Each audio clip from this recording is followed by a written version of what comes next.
Good morning everyone and welcome back to my channel. আর এখন সকাল সকাল থেকে আমি আমার ব্লগটা শুরু করছি।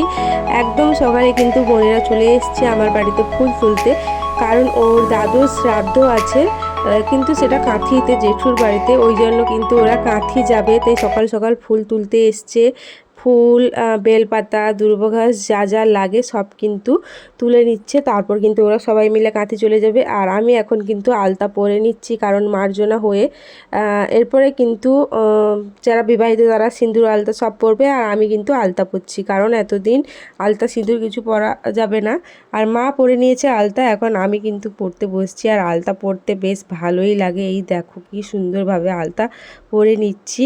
আর আজকে অনেক দিন পর কিন্তু মাছ এসছে, এই যে তাপড়া মাছ, তারপর গাংচুনো মাছ, চিংড়ি মাছ, এখানে ডাল হচ্ছে, এখানে কিন্তু মাছ ভাজা হচ্ছে, ভাত খাবে মা। আর কাতলা মাছও নিয়ে এসেছিল। আর এখানে ভাত কিন্তু করে মা ফ্যানের নিচে রেখে দিয়েছে, আর নিম পাতা আমি এখন আছে। রান্নাঘরে বসছি, ওইদিকে মাছ ভাজা হচ্ছে, এসে দেখি মা নেই, মা দোকানে গেছে। আর মাছ ভাজা একটু নেড়ে দিলাম। আর অনেক দিন পর কিন্তু মাছ খাচ্ছি, আর প্রায় 1-1.5 সপ্তাহ পর কিন্তু মাছ এসছে। কি তরকারি হবে এখনো জানি না। আর মাছ ভাজছে, মনে হয় বাপি বা মা পান্তা খাবে, ওই কারণেই। আজকে দুপুরে হয়েছিল নিম পাতা ভাজা, হয়েছিল কাতলা মাছের মাথা দিয়ে কিন্তু মুগের ডাল, আর হয়েছিল গাং চুনা মাছ দিয়ে কুমড়ো দিয়ে তেঁতুল টক আর মাছ ভাজা। আর আমার জন্য চিংড়ি মাছের কষা করে দিয়েছিল। আর এখন কিন্তু খেতে বসে গেছি, ওইদিকে বাপি খাচ্ছে আর ভাই খাচ্ছে। আমি আর মা কিন্তু এখনও বসিনি, এমনি বসে গল্প করছিলাম। এই দেখো ভাই আর বাপি কিন্তু অলরেডি খাওয়া শুরু হয়ে গেছে, আর এক্ষুনি আমি আর মাও বসে যাব। এখন বিকালবেলা, বিকাল 4টা বাজে, মা এখন বাসন মাজছে। আর রোদটা দেখো তোমরা, 4টার সময় কি হারে চড়া রোদ। আর আমাদের পুকুরে না, মানে দুপুর থেকে এতটা রোদ লাগে, ওই কারণে কিন্তু বাসন মাজা যায় না। এখন বিকালবেলায় মা বাসন মাজছে। Good evening everyone. আর এখন বাজে বিকেল 5:30। আর এখন থেকে আবার ব্লগটা শুরু করলাম, কারণ সারাদিন যা গরম গেছে, বিভৎস গরম। আমি মানে ফোন অন করতেই পারছি না, যে কিছু করব অসহ্য লাগছে, বাড়িতে থাকাই যাচ্ছে না, তাই এখন থেকে শুরু করছি। তো চলো এখন থেকে দেখতে থাকো কি করি। মা এখন এই যে দোকানের পেঁয়াজ বস্তা এসছে, এগুলোই ছাড়াচ্ছে। আর পেঁয়াজে অনেক খোসা থাকে, দেখো কত খোসা বেরিয়েছে, ওগুলোই কিন্তু ছাড়িয়ে রাখছে, দোকানে রাখবে। আর ওইদিকে কিন্তু যে পেঁয়াজগুলো বাজে পচা পেঁয়াজ, ওগুলো কিন্তু আলাদা করছে, এই যে বস্তা, এই যে মা। আর আজকের ব্লগটা না বেশি বড় হবে না, কারণ আমি তো সারাদিন তেমন করিনি, দুপুরে খাওয়ার পর থেকে কিন্তু আর কন্টিনিউ করতে পারিনি। আর আজকে শর্টস ভিডিও তেমন দিতে পারিনি গরমের জন্যে। মা কিন্তু গাছগুলোয় জল দিয়ে দিয়েছে, দেখো এত গরম পড়েছে, ওই কারণে কিন্তু আজকে জল দিয়েছে। এই যে এখানে কটা পেঁপে চারা উঠেছে, ওগুলো বীজ ফেলেছিলাম, উঠেছে। দোকান কিন্তু খুলে দেওয়া হয়েছে, আর দোকানে কিন্তু আমি ছিলাম এতক্ষণ, এখন রাস্তায় বেরিয়েছি।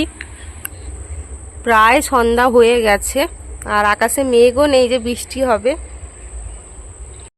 এখন সন্ধ্যাবেলা চলে এসেছি রান্নাঘরে, কারণ বাপি খাবে মুড়ি, ওই কারণেই কিন্তু আমি মুড়ি দিচ্ছি। আর বাপি বাজার থেকে মিক্সচার এনেছিল, দুটো এনেছিল, একটা আমার জন্য একটা বাপির জন্য, কারণ বাপিরটায় আলু পড়বে না, যেহেতু সুগার হয়েছে। ওই দেখো আমি কিন্তু মুড়িটা দিচ্ছি বাপিকে। আর এই মিক্সচারটা খেতে এত সুন্দর লাগে, কারণ কাঁচা ছোলা মটর সব কিছু কিন্তু একসাথে আচার দিয়ে মিক্সড করা থাকে। এই যে সন্ধ্যাবেলায় একটু ফ্যানের নিচে বসছি, আর মা ওইদিকে কিন্তু মুড়ি খাচ্ছে, চানাচুর, ওই যে মিক্সচার নিয়ে এসেছিল ওটা। আর মা না সারাদিন এখনো অবধি কিন্তু পেঁয়াজ বাছছিল, মাঝখানে উঠে খেয়েছে, সন্ধ্যা দিয়েছে, আর সে পেঁয়াজ বস্তা কিন্তু পুরো পচা পড়ে গেছে। এই যে মুড়ি খাচ্ছে, আর বাড়ির আম কেটেছে, চলো তোমাদের দেখাই। এই আমগুলো কিন্তু বাড়ির হনুমানের জ্বালায় আগে তুলে নেওয়া হয়েছিল, এই জন্য এরকম পেটির মধ্যে রেখে দেওয়া হয়েছে যাতে পেকে যায়। আর কয়েকটা পেকে গেছে, এই যে এটা আমার জন্য রাখা আছে, খাবো। আর আমগুলো প্রচুর মিষ্টি, মানে বাজারের আমের থেকে শতগুণ ভালো। এই যে আমার বাড়ির গাছের আম, হনুমানের জ্বালায় তো আগে তুলে নেওয়া হয়েছিল, আর ঘরে কিন্তু পাকানো হয়েছে। এই যে দেখো আমি কাটছি, কারণ বেশি পেকে গেলে আম কিন্তু খেতে ভালো লাগবে না, তাই মা বললো আমটা কেটে নিতে। তাই সন্ধ্যাবেলায় তাড়াতাড়ি করে কিন্তু আমটা কাটা হয়ে গেল। আর আমটা খেতে যা মিষ্টি ছিল তোমাদের কি বলবো। আর এই গাছের আমটা বরাবরই টেস্টি হয়, আর আমাদের বাড়ির গাছে কিন্তু আর কোনো আম নেই। তো এখন বাজে রাত 9টা, আমি এতক্ষণ একটু ঘুমিয়ে গেছিলাম। আর আজকে প্রচুর ঘুম পাচ্ছে, এত গরমে মানে সহ্য করাই যাচ্ছে না। মানে আমাদের তো একতলা ঘর, উপরে ছাদ নেই, সে যে কি গরম, বাড়ির পাশে গাছও নেই, ওই জন্যই কিন্তু কিছুই ভালো লাগছে না।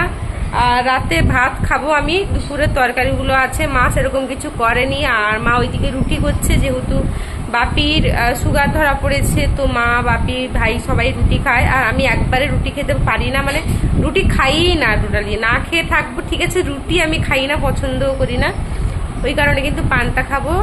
তো রাতে কিন্তু মা কোনো তরকারি করেনি, দুপুরের ওই চিংড়ি মাছ আর ওই কিন্তু মাছের টকটা কিন্তু ছিল, ওটা দিয়ে কিন্তু সবাই খাবে। ভাত খাবো বলে তো মনস্থির করছিলাম, আর চিংড়ি মাছের যেহেতু কষাটা আছে তাই জন্য আমি ভাবলাম একটু ফ্রাইড রাইস করি। আর ফ্রিজে গাজর ক্যাপসিকাম অনেকদিন ধরেই দেখছিলাম শুকিয়ে গেছে, তো ওই জন্য বের করলাম একটুখানি আমার মতো ফ্রাইড রাইস করব। আর ঘি দিয়ে কিন্তু হবে বাড়ির ঘি, মানে বাড়ির গরুর দুধের ঘি, প্রচুর টেস্ট। মানে এই যে সবজিটা ভাজছি তো গন্ধে মানে মোমো হচ্ছে। আমি এখানে গাজর আর ক্যাপসিকাম কিন্তু ঘিয়ে ভাজছি, আর মা ওইদিকে কিন্তু রুটি করছে, কারণ বাপি মা ভাই সবাই কিন্তু রুটি খাবে। আর আমি কিন্তু ফ্রাইড রাইস বানিয়ে ফেলেছি। এই যে আমার ফ্রাইড রাইস একদম রেডি চিংড়ি মাছ দিয়ে, আর ফ্রাইড রাইসটা খেতে দারুণ হয়েছিল। আর আমি এরকম বাড়িতে গাজর আলু থাকলে আমি কিন্তু ভাত ভেজে নিই, কারণ এমনি খেতে ভালো লাগছিল না, ওই কারণেই কিন্তু আমি ফ্রাইড রাইসটা করে নিয়েছি। আর তরকারিও অল্প ছিল, ওটা দিয়ে আমি খেয়ে নিয়েছি। আর রাতে না ওই ভাত খেতে আর ভালো লাগলো না বলে আমি একটু ভাত ভেজে নিয়েছি।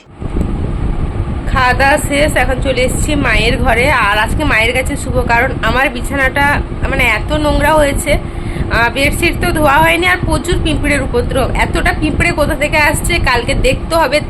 আর রাতের বেলা বুঝতে পারছি না যে পিঁপড়েগুলো কোথা থেকে আসছে, ওই জন্য কালকে মানে ঘরটা পরিষ্কার করে ঝেড়ে ঝুড়ে আর তারপর আমি শোবো। আর আজকে কিন্তু মায়ের কাছে শোবো। আর ভিডিওটা বেশি বড় করবো না, মানে সারাদিন ধরে ভিডিও তেমনভাবে তো হয়নি, আর যতটুকু করেছি তোমাদের সাথে অবশ্যই শেয়ার করেছি। আর এই গরমের জন্য না বিশেষ করে আমি করতে পারছি না। তো তোমরা সবাই ভালো থাকবে, সুস্থ থাকবে, আর অবশ্যই আমার ব্লগটাকে দেখো, একটু চ্যানেলটাকে সাবস্ক্রাইব করে দিও। Tata, good night.